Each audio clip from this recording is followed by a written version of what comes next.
शादी का मतलब सिर्फ महंगा लहंगा नहीं। सभी माँ ने बेटियों को शादी से पहले ये 6 बातें जरूर सिखाएं। समय के साथ चीज़ें काफ़ी ज़्यादा बदल चुकी हैं। ऐसे में ज़रूरत है कि बेटियों को सिर्फ ससुराल की ज़िंदगी को लेकर डराने की जगह कुछ और चीज़ें भी सिखाई जाएं। इनमें कुछ चीज़ें पुरानी सोच से जुड़ी हैं तो कुछ मॉडर्न लाइफ स्टाइल से। ये बेटियों को अपनी मैरिड लाइफ बेहतर तरीके से हैंडल करने में मदद करेगा। शादी को हर किसी के लिए ज़िंदगी के नए अध्याय के रूप में देखा जाता है। ऐसा इसलिए क्योंकि इसके बाद लड़की और लड़के की ज़िंदगी पहले जैसी नहीं रह जाती है। चाहे प्यार हो या फिर जिम्मेदारियां, सब कुछ हमेशा के लिए बदल जाता है। भारत हो या कोई भी देश, हर जगह लड़कियों को शादीशुदा जीवन के लिए पहले से ही तैयार करना शुरू कर दिया जाता है। चाहे रसोई के काम हो या फिर बोलने चलने आदि का ढंग, ज़्यादातर लड़कियां इस बात में हामी भरती नजर आएंगी कि उन्हें बचपन से ही जैसे शादी के बाद की ज़िंदगी के लिए ग्रूम किया जाना शुरू कर दिया गया था। हालांकि कुछ ऐसी चीज़ें भी हैं जो अक्सर लड़कियों को कभी भी उनकी माँ या आसपास मौजूद शादीशुदा महिलाएं कम ही सिखाती हैं। ये चीज़ें वो होती हैं जो एक तरफ इमोशनल हैं तो दूसरी तरफ प्रैक्टिकल भी। इनमें से कुछ के बारे में नीचे दिए गए पॉइंट्स में पढ़ा जा सकता है। शादी का मतलब सिर्फ फैंसी लहंगा और ग्रैंड वेडिंग नहीं। हर लड़की अपने स्पेशल डे को सपने के सच होने जैसा लुक देने की चाह रखती है।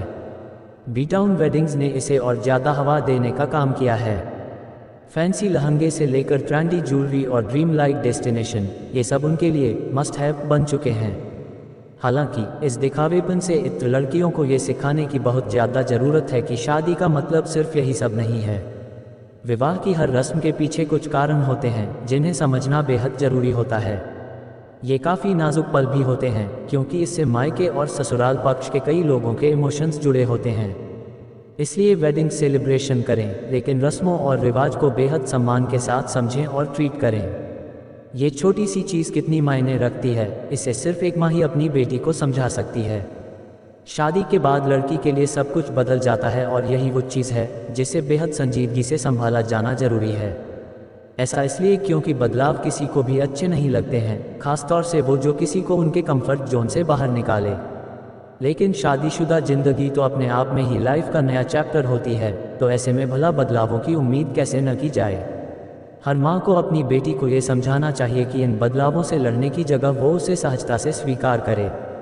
उसे समझाएं कि जिस तरह से उसने अपने दोस्तों, माँ बाप, रिश्तेदार आदि के साथ सौहार्दपूर्ण रिश्ते बनाने के लिए एडजस्टमेंट किए, वैसे ही उसे ससुराल में भी करने पड़ेंगे।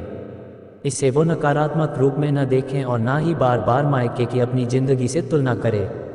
पति पत्नी पार्टनर होते हैं, कॉम्पिटिटर नहीं।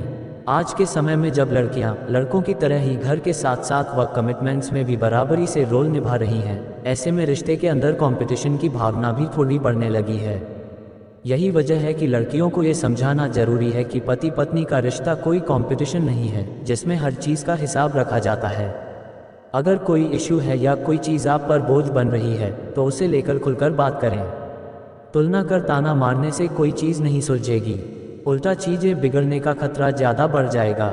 उन्हें याद दिलाएं कि पति पत्नी पार्टनर होते हैं जिन्हें अपने रिश्ते से जुड़ी हर चीज़ को मिलकर संभालना है। ससुराल के बारे में पहले से गलत धारणा न बनाएं। एक और चीज़ है जो लड़कियों के दिमाग में डाली जाती है, जिसकी प्रकृति काफ़ी नकारात्मक होती है। ये चीज़ कुछ और नहीं बल्कि ससुराल और ससुराल वालों के प्रति डर है। इतने धीरे काम करोगी तो ससुराल में कैसे मैनेज कर पाओगी। अपनी सास से करके दिखाना ऐसी बातें, ससुराल जाओगी तब समझ आएगा। ऐसे न जाने कितने डायलॉग हैं जो लड़कियों को सुनाए जाते हैं, लेकिन कोई ये नहीं सोचता कि इसका नुकसान कितना बड़ा है। इसकी जगह उन्हें ये सिखाएं कि पहले से ही किसी के बारे में कोई धारणा न बनाएं, बल्कि चीज़ों को देखें, समझें और फिर उसके मुताबिक ढलते हुए सब कुछ संभालें। अगर हर चीज़ पहले से ही नकारात्मक सोच से देखी जाए तो अच्छी चीज़ भी बुरी ही दिखाई देती है। आत्मसम्मान के लिए स्टैंड लेना सही, लेकिन ईगो के लिए बिल्कुल नहीं। आत्मसम्मान और ईगो के बीच में अंतर सिखाया जाना बेहद ज़रूरी है। अपनी बेटी को ये जरूर सिखाएं कि कभी भी गलत चीज़ को न सहें और उसके खिलाफ मजबूती से स्टैंड लें। हालांकि ऐसा करने से पहले ये जरूर समझें कि जो समस्या आ रही है वो उनकी सेल्फ रिस्पेक्ट के खिलाफ है या फिर उनका ईगो इसे गलत तरीके से ले रहा है। जहां ये अंतर समझ में आ जाए, वहां चीज़ों को बेहतर तरीके से संभालने की समझ भी आ जाती है। आर्थिक मजबूती है जरूरी। चाहे जैसी भी स्थिति हो, कभी भी पूरी तरह से अपने साथी पर पैसों के लिए निर्भर न हो। हर माँ को अपनी बेटी को ये सिखाना चाहिए कि शादी के बाद भी उसे अपने आप को फाइनेंशियली इंडिपेंडेंट बनाए रखना चाहिए। साथ ही उसे सपने देखना बिल्कुल नहीं छोड़ना चाहिए। जिस करियर को बनाने के लिए उसने जी जान से पढ़ाई और मेहनत की, उसे दूसरों के खातिर छोड़ देना बिल्कुल भी सही नहीं है।